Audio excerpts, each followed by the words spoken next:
Hi, good afternoon, and welcome to Super Husky Gaming. My name is Wells, and today I got a really special treat for you. I'm going to be teaching my girlfriend Laz how to finally play Yu-Gi-Oh! Yes, we're finally going to be learning how to play Yu-Gi-Oh! But this video isn't just a tutorial for her. It's going to be a tutorial for you as well. Yes, you viewers at home will be able to learn and with us and with her the importance of the game and how it's ruined. I mean, improved my life. So, but the deck I'm going to be using in order to demonstrate this entire tutorial will be none other than my all-famous Joey Feeler deck. And with this deck, I will use this to teach you all so you too can become master duelists just like... Let's move on to the tutorial. All right, and here we are. So what I'm going to be basically doing is I'm going to be teaching Laz how to play Yu-Gi-Oh! The way that I've been currently playing for the moment, which is in the style of 2005 GOAT format. Now, I really enjoy GOAT format because it's an older format. There's a lot more simplicity to it, and learning the game through the eyes of that format is much easier than trying to learn the entirety and the complexities of the game as it is now, because there's just way too much going on at the moment to try and like teach it all in one sitting. So I'm going to try and just stick with teaching the old-fashioned way of playing Yu-Gi-Oh! And then maybe in later videos I can teach about synchro summoning, XE summoning, and all that kinds of stuff, you know, that people would be more interested in. But we'll just be sticking with learning 2005 GOAT format. And in honor of learning 2005 GO format, I have for you this old-fashioned starter deck Yugi deck. I would say playmat that came with the deck in the deck box, and I think I also have the old instruction manual. But as you can see, for the veteran players, we have a fusion deck zone instead of an extra deck zone as it is called today, and we don't have pendulum zones. We just have spell and trap card zones. But I might be getting ahead of myself here. But the basics of Yu-Gi-Oh! Is that you have your 5 monster card zones, the slots in which you can summon your monsters, and your 5 spell and trap card zones, the spots where you can activate your spells and traps, or you can set your spells and traps face down in order to use them for later plays. You got your deck zone where your deck goes, you got your graveyard, that's where all your dead things go, and you got your field card zone, and that's where special cards called field spells go, and I'll explain that as we go on. So the world of Yu-Gi-Oh! Is divided into 2 monsters. Listen, son, in the world there are 2 types of men. There are wolves and there are sheepdogs. And for the sheepdogs, I suppose that would be normal monsters like Red Eyes Black Dragon. Normal monsters are monsters that have no special abilities, they have no effects, they don't do anything other than looking cool and looking frickin' boss. And usually normal monsters are graced with higher attack points than monsters that have effects, but obviously not having an effect can be a detriment in and of itself. And then we move on to things like effect monsters. Effect monsters like the Time Wizard that I showed earlier. And I also wanted to show off an alternate art version of the card. So in Yu-Gi-Oh! There are cards that will be exactly the same type of card. It just will have different art on it. And I'm using this this beautiful shiny Japanese version that a friend of mine gave to me, and I like to use this in my deck. But obviously for some tournaments you have to take it out because they like you having all English cards in the deck. Effect monsters can be denoted because they have specifically what says an effect that can be read out. Even if all this coloring were somehow to magically go away and it wound up looking like the color of a normal monster, you'd be able to know if an effect monster is an effect monster by reading right here its effect, which is next to its typing. Speaking of typing, monsters have different kinds of types. There isn't just spellcasters and dragons. There are also warriors and aqua and fish and all kinds of monsters that dominate types. And there's also your attribute. Your attributes are broken up into, well, this is a light. There are also darks, earth, wind, fire, water, and divine, which is that's a special type of attribute. And then you have your levels. A monster's level determines how easily it can be summoned. So a monster that has 4 stars or less can be normal summoned without needing to sacrifice a monster for it, whereas monsters like Red Eyes Black Dragon, because it has 7 stars, any monster that has 7 or more stars requires 2 tributes to be summoned, and a monster with 5 or 6 stars requires 1. But I will explain that as we go on to the next parts of the video. But that does it for the world of the monsters. Now we move on to the different kinds of spells that there are, or magic cards, however you like to describe them. I like to call them magic cards, and I'm showing the classic magic card, Pot of Greed. Pot of Greed is a normal spell. Normal spells are denoted by having no special symbols next to their typing where it says spell card. Spell cards can be activated only during your first or second main phase. They cannot be activated in the middle of the battle phase or any other time. Just like in the point where monsters can be summoned, but I will describe phases later as we move on. The second type of spell we have is continuous spells. They're denoted by having this infinity symbol next to where it says spell card. Continuous spells are called that because so long as it doesn't have any type of special requirements, or it doesn't require life points or you to use cards in order to keep it face up on the field, as long as it has that infinity symbol, it stays face up on the field. You can't just choose to turn it off and say, oh, I no longer want this card on my field, I'm just going to get rid of it. If it has that symbol, it must stay face up on the field until it is removed by some kind of means. But then you have cards that have basically continuous effects, but they wear off after a certain amount of time. Cards like Swords of Revealing Light. Cards like this, it's a normal spell, but it says that, as you know, for the next 3 of your opponent's turns, it remains face up on the field, but is destroyed at the end of that 3rd turn. So it works kind of like a continuous spell, but unlike a continuous spell, it has requirements that must be met. And just like continuous spells, you can't really pick and choose when these requirements are met. They are met when they are met. But then you have cards like Scapegoat, which, unlike continuous spells and much like normal spells, are one-time use cards. Quick play spells are denoted by that little lightning bolt symbol next to where it says spell card, and quick play spells can be activated at the same speed in which normal trap cards can be activated, and I'll explain trap cards. But basically this means that you can set this card face down on your field, wait a turn, and then activate it during your opponent's turn, or at any point in time during your turn if you wanted to play it directly from your hand during your turn in the middle of your battle phase or your end phase, whenever you'd like. But again, I'll explain the phases later as we go on. But then that's one of Joey Feeler's famous. And then we have another Joey classic, which is Premature Burial. This is an equip spell.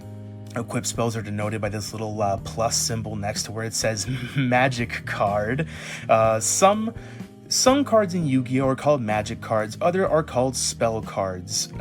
Basically, there was just a funny little lawsuit that happened between Wizards of the Coast and Konami, in which, I don't know, I guess there was confusion between these things being called magic cards, and so they said, you gotta change it to something else. And Konami chose to call them spells, but whenever you see a card called a magic card, it's a spell card. Spell cards or magic cards, they're all the same. But this is an equip spell, and an equip spell, it does just that. It equips onto monsters based on its requirements. This card in particular lets you special summon a monster from your graveyard and then equip it with this card. Usually when equipped cards are unequipped from monsters, that effect leaves, unless that equipped card specifically says, even if this card leaves the field, it keeps that effect. But cards like this, for example, if it were to be destroyed while it was equipped to a monster, it says the monster would also be destroyed. So there are cards like that sort of work, to your detriment, but also to your advantage. And the last type of spell that there are is field spells. Field spells are denoted by this little star-looking symbol that's on the card. Now, field spells are not like, the other types of spells that we've seen where they go in these spell and trap card zones. Field spells go in the aforementioned field card zone, which is this little special zone right here. Field cards and field spells interact with the entire field. They don't just interact, well, at least in GOAT, most field spells in Go interact with the entire field, both your field and your opponent's field. So this card, for example, is Luminous Spark, which allows all light monsters on the field to gain 500 attack, but it decreases their defense by 400. Now, that's, that would be great for you if you had nothing but lights in your deck. But if your opponent has light monsters in their deck, then this card is working to your detriment. And because it affects the entire field, your opponent can use that to their advantage. So field spell cards are usually, they're pretty picky choosy in GOAT. There's a few really great ones that people like to talk about, like Necro Valley and a Legendary Ocean. And then there's simple power-ups field spells like this that just boost up your monsters very simply. But that does it for the spells. There's a pretty wide range of different kinds of spells to have to remember, but the most important ones are just to remember that things like Pot of Greed and Scapegoat and things like that, once they're used, they go to the graveyard. They don't stay on your field. But then we move on to the trap cards. Reverse Cardo Hotsto. We have normal traps, which, much like normal spells, don't have any special denotations on them. It just says trap card. Cards like Grave Robber. Trap cards can only be activated after they've been set face down, and they can only be activated on the turn after they have been set. So you can't just I'm going to set this trap face down and then I'm going to play it. There are some traps in modern Yu-Gi-Oh! Which do allow you to use them the turn that they're set, but in the world of Go, there's nothing that I'm aware of in which allows you to play a trap the minute that it's set face down. Trap cards must be set and can only be sprung on the turn after they are set face down. And much like all the other cards, some trap cards have requirements before they can be activated. Grave Robber, for example, can only be activated by taking one spell card, or rather taking a magic card from your opponent's graveyard. So if your opponent has no cards, or rather has no spell cards in their graveyard to take, you can't activate this card because the initial requirements for the card have not been met. So let's say you wanted to do a little tricky thing that says, oh, every time you activate a trap card, you inflict 1,000 damage to your opponent. And you want to just activate this card, but not take any spells because there's nothing in your opponent's grave. You can't just do that. Cards that have requirements like this must be met in order for them to be activated in the first place. And then, much like the spells, continuous spells, we have continuous traps. Much like continuous spells, as long as its requirements are met, continuous traps remain face up on the field. And Metamorph is a really cool trap because it equips itself onto one of your monsters and gives it power boosts, which is really neat. And then the final type of trap that there is, because there's only 3 types of traps, unlike the numerous types of spells, which we have counter traps. Counter traps are denoted by having this little, sideways, kind of flippy arrow-looking symbol. And counter traps are the fastest types of cards in Yu-Gi-Oh! They are basically... Well, there's spell speed 3, which I can explain spell speeds later as we move on in the video, but counter traps are traps that usually can only be activated in response to a card or an effect happening.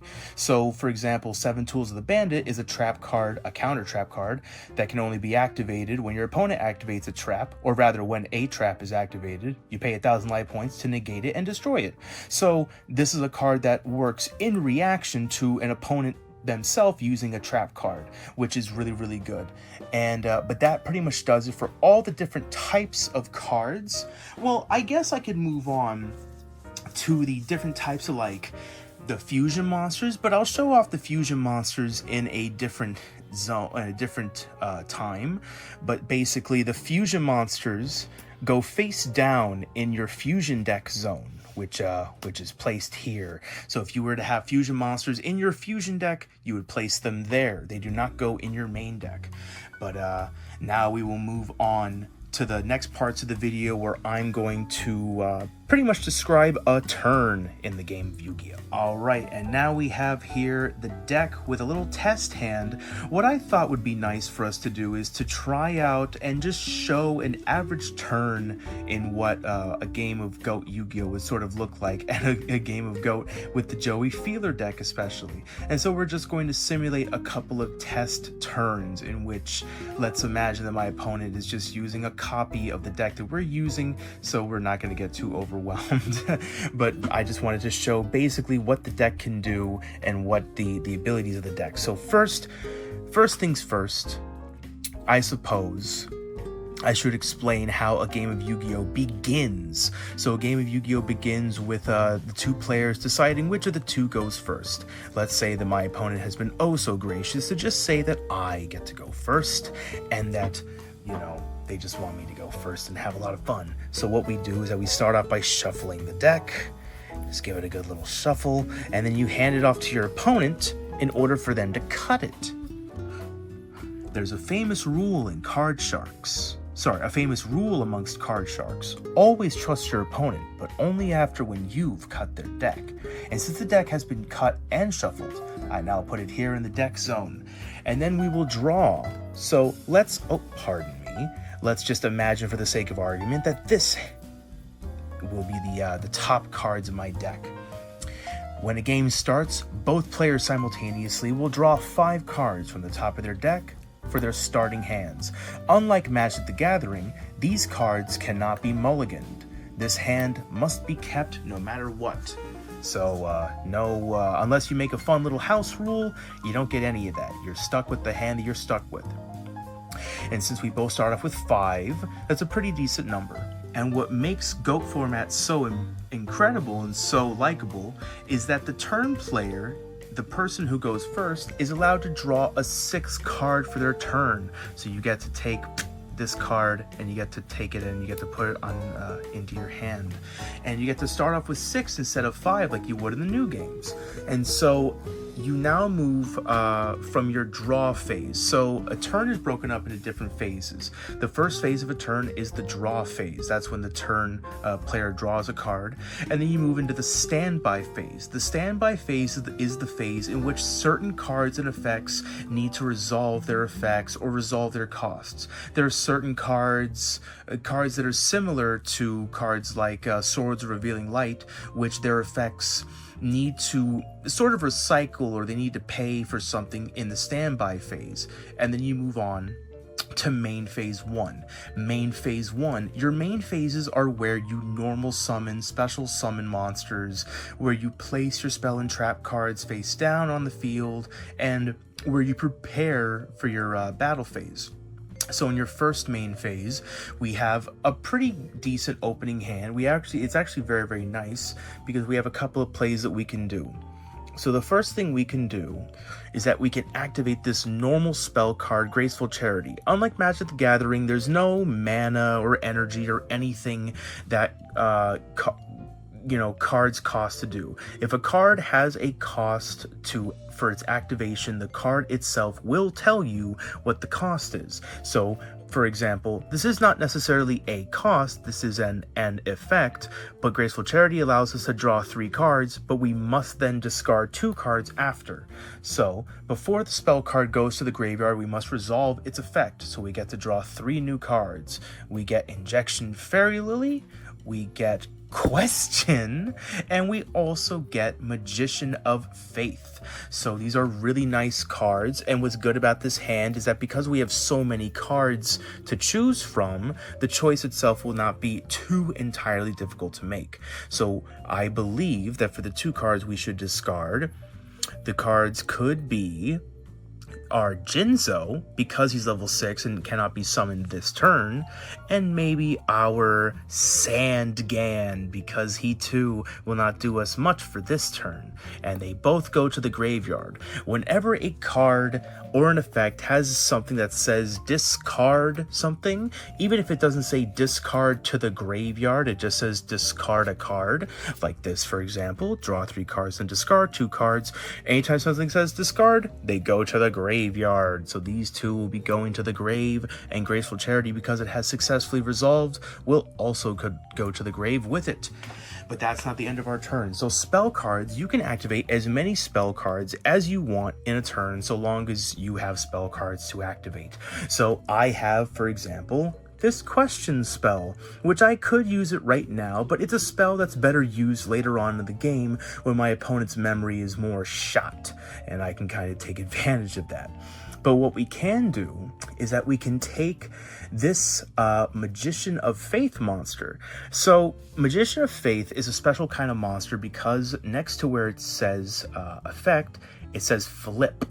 And a flip monster has a flip effect, and flip effects can only be activated if the monster is face down on the field and then flipped face up, either by being attacked or by a card effect. But if the monster is destroyed while it's face down and sent to the graveyard, its flip effect will not be activated. This monster has a really great effect because she says after she's flipped face up, I get to take a spell card from my GY. Gross. That means graveyard to all you old heads like me out there.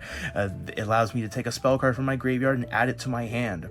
So what we're going to do is that we are going to use one of our normal summons. Every player is allotted a single normal summon each and every turn, but you only get one. There are no cards to my knowledge that grant you additional normal summons in GOAT aside from a trap card that's called Ultimate Offering, but there are no spells or anything else that grants you additional normal summons. So we will use our precious single normal summon for this turn to place this Magician of Faith face down on the field.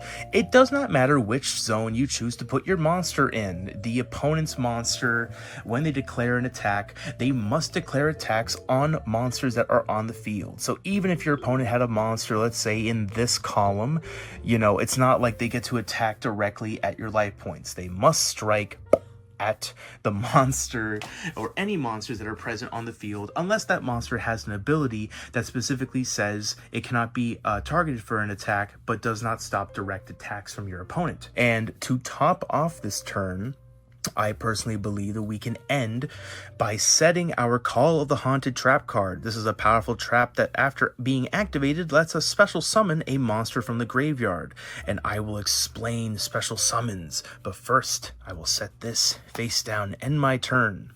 Now, let's just imagine, for the sake of argument, that our opponent is playing a very similar deck like I said earlier, and they too set a monster face down and set their own Call of the Haunted face down after discarding their own Sangan and their own Jinzo. So what I can do is that after they declare their turn is being done, we will now begin our turn by drawing one card. Usually what people like to do in tournament settings is they like to declare their phases. So they like to say, draw, standby phase, because the reason why people will declare that is because some people will have cards or effects that they'll like to activate during your standby phase, which they might be able to use to interfere with your hand or interfere with your turn or your field or do something. So it's always good to declare your phases a little bit, especially in GOAT, because there are so many cards that people can activate. So you say draw, or draw phase, standby phase, and then you move on to main phase 1 if your opponent has nothing to do, or if you have nothing to do for your standby phase. And so, for our first main phase, what we can do is that before normal summoning any other monsters and using our normal summon for a monster, what we can do is that we can use a flip summon. Flip summons can be conducted as many times for a single monster, but if I, for example, were to flip this monster back face down with a card effect after already manually flipping it back face up, I can't manually flip it up again a second time in a turn. Each monster can only be manually manipulated one time in a turn. So I can't say, I'm going to flip this face up and then switch it to defense mode, afterwards. Unless I have a card or an effect that allows me to do that, I cannot manually manipulate the position of a monster on the field. But what we will do is that we will flip summon our Magician of Faith and use her special flip effect, which will let us take the one spell card, the Graceful Charity, from our graveyard to our hand and allow us to reactivate it. Now I have 2 cards in my spell and trap card zone. let's say, for example, I had this, and let's say these two are spells and traps as well. All my zones are now clogged up. I cannot activate any spells or other cards from my hand that will go to the spell and trap card zone until one of these zones is freed up. So I can't just have these 5 and then say, oh, I'm gonna activate my Graceful Charity and it's right here. It's just nebulously right here and I get its effect. No, you must have appropriate zones in order for the cards to be activated in their zones. And that's why it's always important to make sure that you don't clog up your field with too much stuff. But we still have our face down Call of the Haunted. And we have our 7 tools of the Bandit, which we can set later. But now I'm going to talk a little bit about special summoning. So what we're going to do is that we're going to use our normal summon for the turn to bring out our Marauding Captain. And he has an effect that says, when this card is normal summoned, you can special summon 1 level 4 or lower monster from your hand.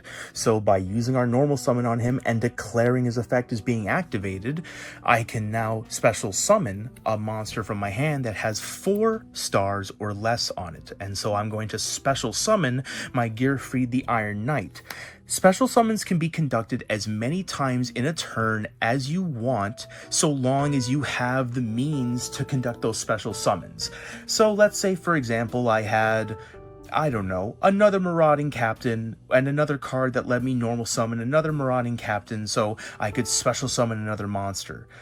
You can special summon as many times as you want. There are no restrictions on how many times monsters can be special summoned. There are certain cards and certain traps in the game that restrict the number of summons that can be conducted, and special summons specifically, but in GOAT, those types of cards really don't, exist in that capacity. So we have our special summon. There are other types of ways to special summon as well. We can special summon by using cards like Call of the Haunted. Since this card has been set face down for a turn, I'm allowed to activate this now. Trap cards don't only have to be activated during your opponent's turn. They can be used offensively during your turn in order to gain the advantage. Call of the Haunted allows me to target 1 monster in my graveyard and special summon it. And since we have an infinite number of special summons, I can special summon my Jinzo to the field. Again, much like with the columns, the columns of monsters that are here, it really doesn't matter where your spells and trap cards go, so long as you can always keep in mind what monsters they are equipped to. But thanks to Jinzo's special ability, as long as he's face up on the field, all trap cards and their effects are negated and cannot be activated, which means that cards like Call of the Haunted are now negated. A good way of denoting that a trap card or that a card in the spell and trap card zone is been negated but still up on field, I like to just put it upside down and put it like that, denoting to both me and my opponent that although it's still face up on the field, it has no effect and is equipped to nothing. And Jinzo is really good because he shuts down traps like that. So now Call of the Haunted, because it has an effect that says, oh, when it's destroyed, the monster is equipped to is destroyed as well, but no longer. Now that he's no longer affected by the effect of Jinzo, he no longer will die if this is destroyed. But now we can now go and then activate our Graceful Charity again, or we could hold on because we have cards in our hand that we want to use. So cards like our 7 tools of the Bandit, we can set this card face down and wait for our opponent to try to activate a trap card next turn, and we can negate it. But that basically right there is a couple of turns of Yu-Gi-Oh! There's a couple things you can also do. I will explain tribute summons. So let's imagine, for example, that this Jinzo was in my hand instead of having gone to the graveyard earlier, and I want to summon him. Monsters that have 5 or more stars can only be normal summoned by sacrificing a monster on your field first. So, for example, since Jinzo has 6 stars, he lands in the 5 and 6 category of monsters, which means that he requires for 1 monster to be tributed. So we can sacrifice this Magician of Faith and send her to the graveyard in order to normal summon our Jinzo. Keep in mind, that's your normal summon. So I can't tribute summon him and then say, oh, and then I'm going to normal summon my Injection Fairy Lily. You can't. Your normal summon has already been used for the tribute summon of your monster. But monsters like, let's say, let me dig into the deck a little bit. classic monsters like the Red Eyes Black Dragon. In order to summon him from your hand, you must sacrifice 2 monsters on your field because he has 7 stars. Monsters that have 7 or 8 stars must be tribute summoned by tributing 2 monsters on your field. Usually what people will do is that they'll circumvent these requirements by using cards like Call the Haunted and Premature Burial to summon your stronger monsters from the graveyard, and so a lot of people will do it like that. And then we have our cool counter traps. But now we will move on to the later segments of the video to see what else we might need to learn.